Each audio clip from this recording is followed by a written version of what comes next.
Você já se sentiu um vaso quebrado? E já se sentiu quebrado por outra pessoa?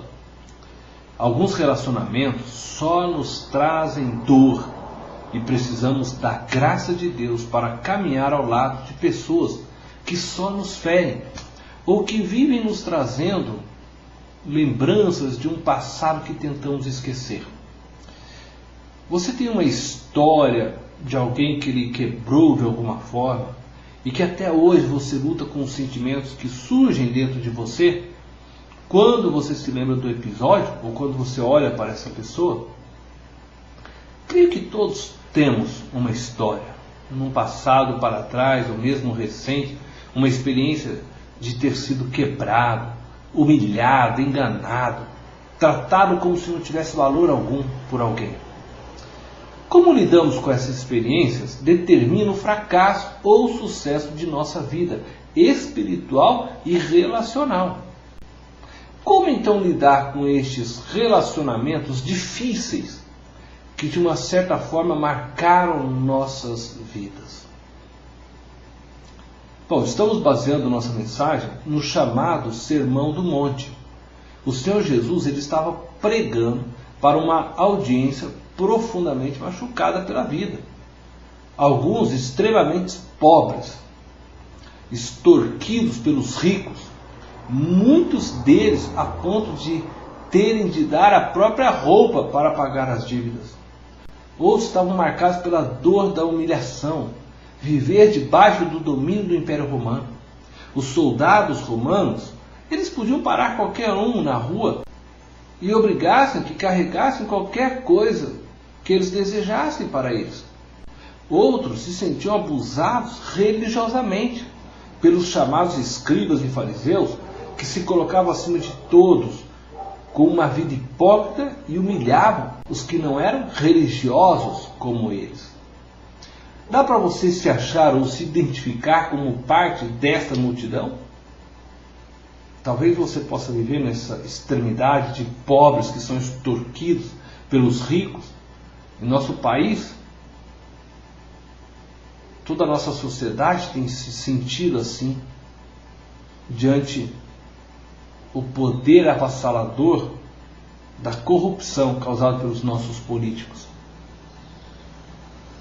Bom, talvez você possa também se encontrar entre esses que se sentem humilhados pelos poderosos, por aqueles que estão num cargo acima de você, no trabalho, humilhado pelos professores muitas vezes, por colegas da escola.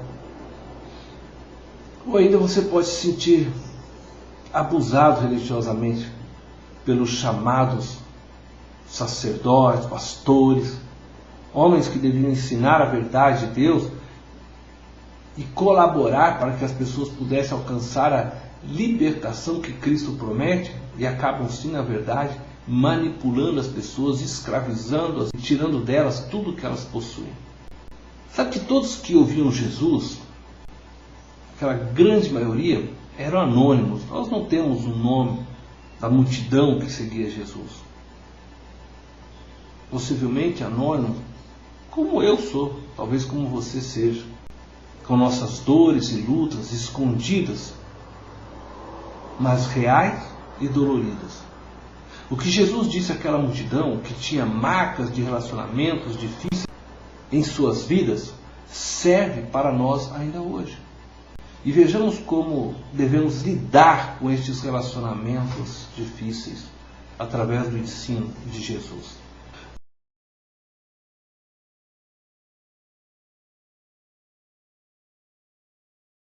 O primeiro ensino que eu gostaria de destacar está em Mateus capítulo 5, verso 43.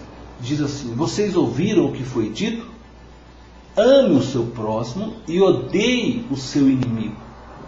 Mas eu lhes digo, amem os seus inimigos e orem por aqueles que os perseguem. O primeiro ensino que eu gostaria de destacar desta palavra de Jesus é: não haja como o sistema deste mundo age. Chamamos de inimigo aqueles a quem não desejamos o bem, aqueles que de alguma forma nos ofenderam, que nos traíram, que nos roubaram, que nos humilharam, que de alguma forma nos quebraram na vida. Nas leis dadas por Moisés, havia várias condenações, e muitas vezes de morte para aqueles que adulteravam, roubavam e geravam danos físicos e materiais ao seu próximo. E baseado nestas leis, a nação israelita começou a ensinar ao seu povo que o inimigo deveria ser odiado. Contudo, essa nunca foi a intenção de Deus. O que houve foi uma interpretação deturpada da lei de Deus. Jesus está revolucionando o ensino religioso da sua época. Os rabinos gostavam de ensinar que o inimigo era qualquer pessoa que não era judia. O que eles estavam ensinando não estava na lei. Foi uma deturpação. Ouvistes o que foi dito? Não se refere à lei, mas aos ensinos dos rabinos. A lei mandava tratar bem o estrangeiro, conforme você pode ler em Levítico, capítulo 19, do verso 33 ao 36.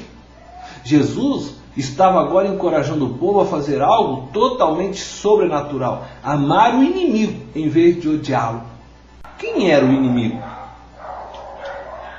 Bom, a palavra usada por Jesus se refere a alguém que tem sentimentos hostis contra nós, ou alguém contra quem nós temos um sentimento hostil.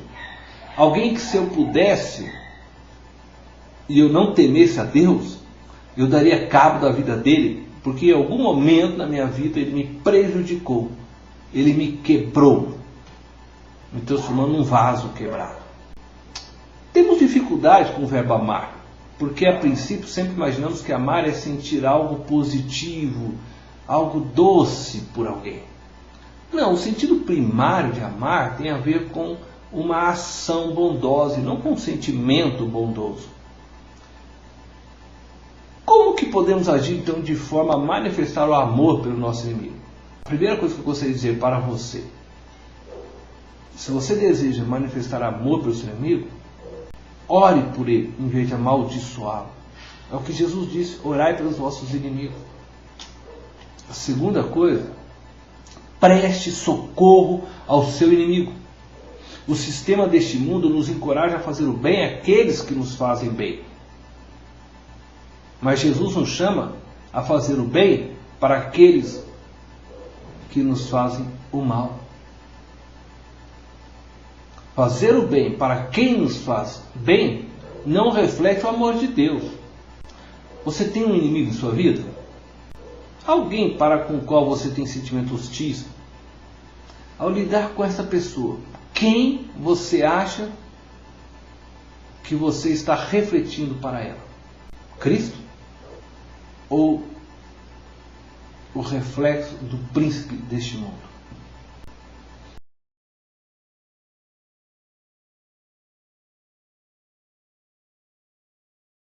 A segunda forma que eu gostaria de destacar aqui para você lidar com os relacionamentos difíceis é: escolha tratar bem tanto os amigos quanto os inimigos. Em Mateus 5, 44, 46 diz assim: para que vocês venham a ser filhos de seu Pai que está nos céus, porque ele faz raiar o sol sobre maus e bons, e derrama chuva sobre justos e injustos. Se vocês amarem aqueles que os amam, que recompensa vocês receberão? Até os publicanos fazem isso. O texto nos diz que Deus dá chuva tanto para o justo como para o ímpio, dá o sol tanto para o justo como para o ímpio. Deus não trata bem somente os filhos, Ele trata bem a todos, mesmo aqueles que vivem em pecado e que o ignoram. Jesus está dizendo que devemos nos portar da mesma forma. Aquilo que faríamos por um amigo, devemos fazer pelo nosso inimigo. E somente o amor é capaz de nos levar a atitudes como essa, a transformar um inimigo em amigo. Nós somos tendenciosos a fazer o bem para aqueles que nos fazem bem, mas Jesus nos ensina que isso até os ímpios fazem. O que Jesus está dizendo é que Ele espera muito mais de nós, seus seguidores, e deixa isto bem evidente ao colocar a maneira como Deus lida com aqueles que não o servem. E dessa forma, Jesus aponta Deus como referencial para nós.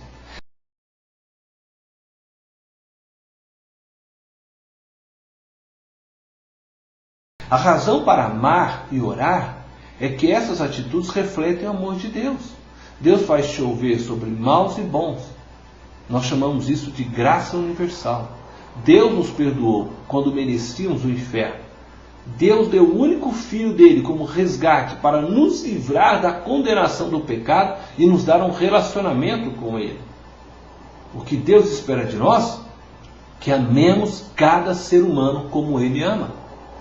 Quando não amamos e não oramos pelos nossos inimigos, não estamos sendo diferentes daqueles que nos ofenderam.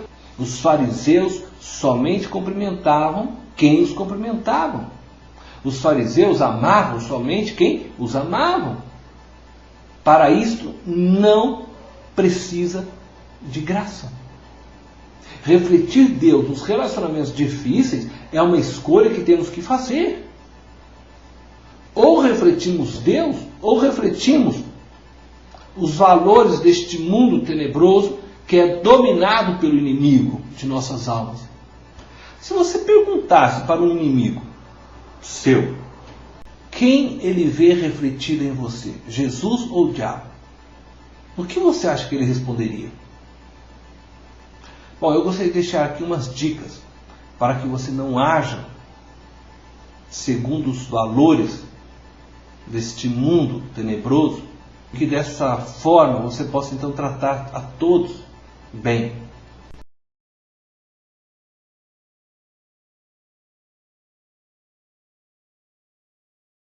Admita seus sentimentos.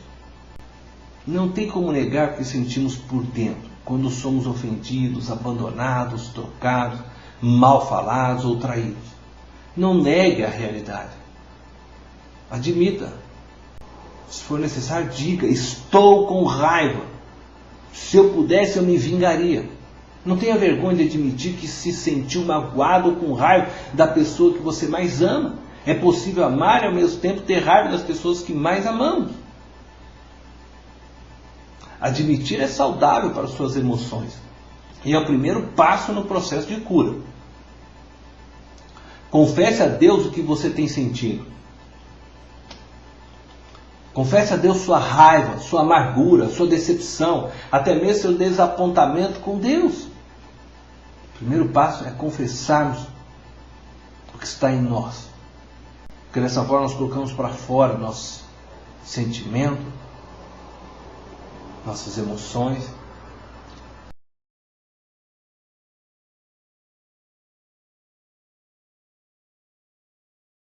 O segundo passo é libere o perdão, que somente Deus pode lhe capacitar para dar. Quando você guarda o rancor, você se torna escravo daquele que lhe ofendeu. Quando você guarda rancor, você se torna infeliz. Enquanto que o ofensor parece estar vivendo livre, porque muitas vezes ele até desconhece a sua dor. Guardar a amargura reflete a atitude deste mundo e não a atitude de Deus. Guardar a amargura lhe faz adoecer. Muitos livros que tratam de problemas emocionais acentuam que ressentimento e culpa são os maiores provocadores de dores e doenças psicossomáticas. Não é o que você come, mas aquilo que está comendo você por dentro é que te destrói. Guardar rancor não vai apagar o passado. Guardar rancor apenas vai envenenar seu futuro. Resolver perdoar é dar para você mesmo a liberdade de deixar Deus trabalhar seu interior para fazê-lo como Cristo é por dentro. Quando perdoamos, abrimos possibilidade de sermos tratados e restaurados como experiência de graça em nosso interior. Eu vou sugerir um exercício para você que tem dificuldade de perdoar. Faça uma carta. Não envie ela pelo correio. Faça essa carta. Depois leia ela em voz alta. Expresse nessa carta sua dor, sua angústia. Depois de lida, diante de Deus, fale para Ele: Senhor, neste momento eu estou resolvendo perdoar o fulano por tudo que ele me fez. Estou confiando em Ti para poder ver isso acontecendo em minha vida e ser curado do meu passado. Isto vai curar você. E eu não estou dizendo aqui que você talvez nunca mais vai sentir raiva, e eu não estou dizendo que seus sentimentos vão mudar de um dia para o outro. Não. Mas se você decidir perdoar, Deus vai te ajudar a tratar esta ferida e fazer com que ela não doa mais em você quando as lembranças vierem.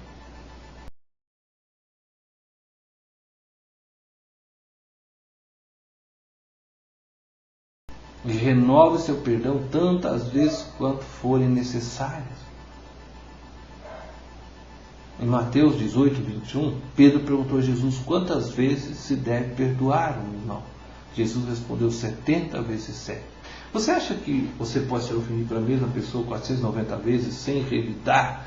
Ao mesmo tempo em que o Senhor está usando uma figura de linguagem, Ele está acentuando: perdão é algo contínuo que precisa ser renovado. Quando a dor voltar, admita seus sentimentos e diga: Senhor, estou perdoando fulano novamente. Eu já o perdoei, mas eu declaro esse perdão novamente. E ore para que Deus abençoe a vida dele.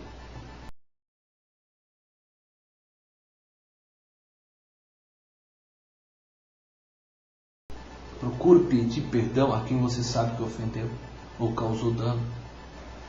Lembre de Mateus 5:23. Antes de entregar a tua oferta, vai primeiro reconciliar-te. Você pode ser o inimigo de alguém. Você já acertou com a sua ex-esposa, com a ex-namorada, com o ex-patrão, com o ex-empregado? E comece então a orar pelo seu inimigo. Essa é uma forma de manter o perdão. Não podemos orar e odiar ao mesmo tempo. Se nós oramos é porque nós desejamos o bem. Ninguém vai buscar a Deus em oração para que Deus faça um mal para outro, porque Deus não vai fazer e não vai se agradar da tua oração. Então ore para a pessoa, abençoe a vida dela. E aos poucos você vai perceber que o amor de Deus para aquela vida vai se derramar no seu coração. Na hora da morte, na hora que Jesus mais sentia dor, Ele pede para que o Pai perdoasse aqueles que o pregaram na cruz, porque não sabiam o que fazer.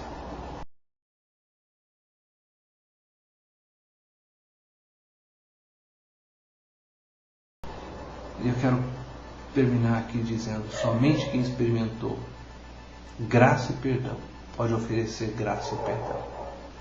Se você tem alguém que quebrou a sua vida, e até hoje você está tentando emendar a sua vida, mas o fantasma da pessoa que quebrou a sua vida sempre ronda você, eu te pergunto: o que você vai decidir fazer hoje? Refletir Deus para ele ou refletir a imagem do príncipe das trevas? Eu quero encorajar você agora a fazer duas coisas: baixar a cabeça e orar. Traga o nome da pessoa que te feriu, que te traiu, que te quebrou diante de Deus.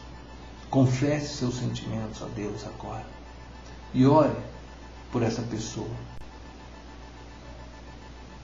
Jesus, eu decido abençoar esta vida hoje, como o Senhor tem me abençoado.